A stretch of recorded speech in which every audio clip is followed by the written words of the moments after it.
90% of businesses fail because of this one reason. Everybody tries to run before they can walk. In the can cleaning industry, you do have the option to invest in a $10,000 to $20,000 rig. This is not the correct move. There are tons and tons of people going bankrupt because they didn't start low and stack up their money first. Stop listening to people who say you always have to go big or go home and start listening to what I'm going to say in this video because you don't want to miss it. This is going to be whether or not you need a professional setup or not. As you can see, I've done videos on how I run a mobile detailing business out of my Camry, a quite successful one I would say. Also a trash can cleaning business. I could run both of them simultaneously if I really wanted to. I have that much room. I've had the option for a while now to upgrade this setup into something bigger, but why take out loans or drop a ton of money when the cash flow is good and it's so easy to work out of? I wouldn't trade it for anything. I don't keep any of this equipment in my trunk. As you guys know, we've done videos on what kind of equipment you need to do your trash can cleaning business. Right here, I'm going to explain the exact equipment I use for my simple multi-$1,000 a month setup, but first a word from the people who make this possible. QuoteIQ is giving away this Ford work truck in a few weeks to a premium or platinum subscriber of QuoteIQ. So if you need help keeping up with customers, sending estimates, invoices, or collecting payments, give QuoteIQ a try for free. Just click the link in the comment section and the description of this video. QuoteIQ is the fastest way to send estimates, invoices, and secure payments from your customers, and even provide you with real-time business analytics such as close ratio, sales, and expense tracking. Now back to the video. So you have your pressure washer. I have an electric Ryobi 1900 pressure washer. I have your 30-second outdoor cleaner bleach. I have your Zep industrial purple degreaser. And then you have your chemical mix-up, right? So whenever you do the chemicals, it's going to be a 2-gallon sprayer.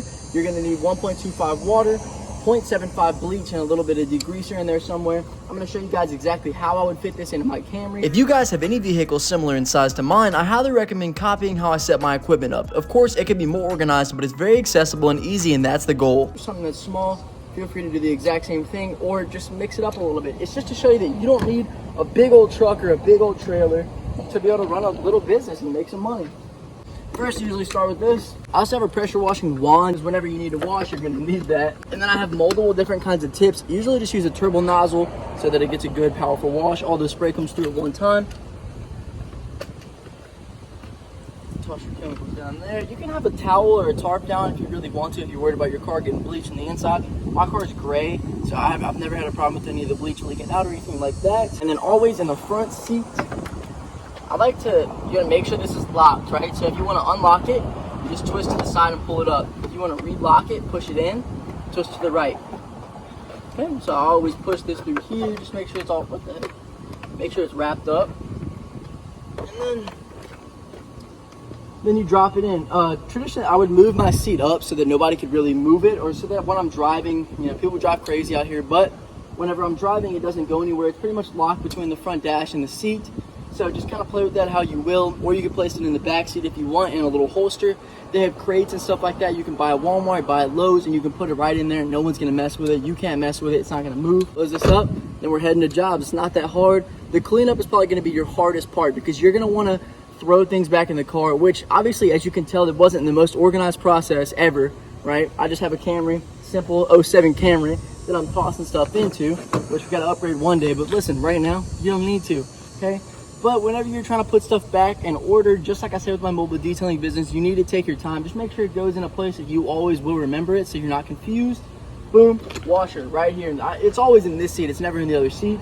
Also, I like to cover it up just in case, you know, somebody might take anything around where you live or wherever that might be. My wand is kind of on the ground right now. I didn't put that on the seat, but usually you want to connect the two. Make sure you don't get them separated. Your 2 chemicals are on the ground. If you think it's gonna leak, drop a tarp on the ground, or maybe you can put that in a crate as well. It can be more organized if I wanted it to. It's completely up to you. Then your chemicals are gonna be in the front.